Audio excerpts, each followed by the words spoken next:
It was raining. It always rained in Tucker's little town. Thunder boomed, shaking his house, waking him up. He tossed and turned, trying to block out the noise from the heavy rain. Out of anger, Tucker got up and threw his pillow on the floor, sleepily rubbing his eyes and moving his reddish-brown hair out of his eyes. He walked downstairs and opened the fridge and poured a glass of milk. The rain was letting up a little now. Tucker walked back upstairs and looked out his window, the lonely street light barely giving out any light. He saw a figure run past it. He rubbed his eyes. Must have been seeing things, he mumbled to himself. He flopped back on his bed. The clock read 3:52 a.m. Tucker was awake now, unable to sleep. The house got incredibly warm all of a sudden. Tucker sat up and sniffed the air. It was an unmistakable scent. Smoke. Tucker jumped out of bed and raced down the stairs. The kitchen was on fire. The family room was burning up. He saw the figure from outside. It was frowning at him, and the person held a jug of gasoline and a box of matches. They dropped them in the fire and ran out the door. Tucker screamed, "Mother, Dad, get out of the house! Hurry!" He ran upstairs to his parents' room and opened the door. He stopped dead in his tracks as he looked in the doorway. His parents were dead, both their throats slit and X-shaped cuts on their chests. "No," he yelled as his eyes watered up. The fire was climbing up the stairs now. Tucker had no choice. He ran over to his parents' window.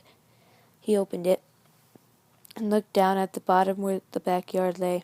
The pool was a couple feet away. I can make it. I can make it. The fire reached the room now. He had no other choice. Tucker jumped out of the window. He closed his eyes and plugged his nose, hoping he landed in the pool.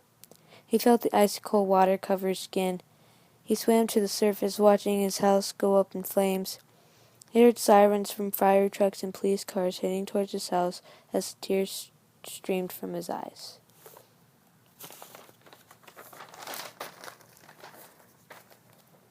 "What do you mean someone did this?" Policeman questioned Tucker. "Some guy came into my house and did this. I saw him. He lit it with gasoline," Tucker screamed. "Look, kid, there's no evidence that anyone was here. We can't do anything." Tucker glared at the cop in disbelief. "It's an anomaly," the cop said. "An anomaly? It means different. Abnormal from standards."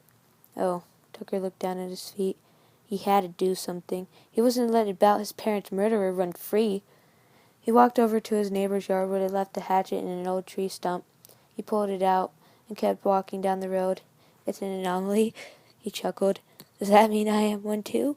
He laughed even harder. "What's going on?" he thought. "Why am I laughing?"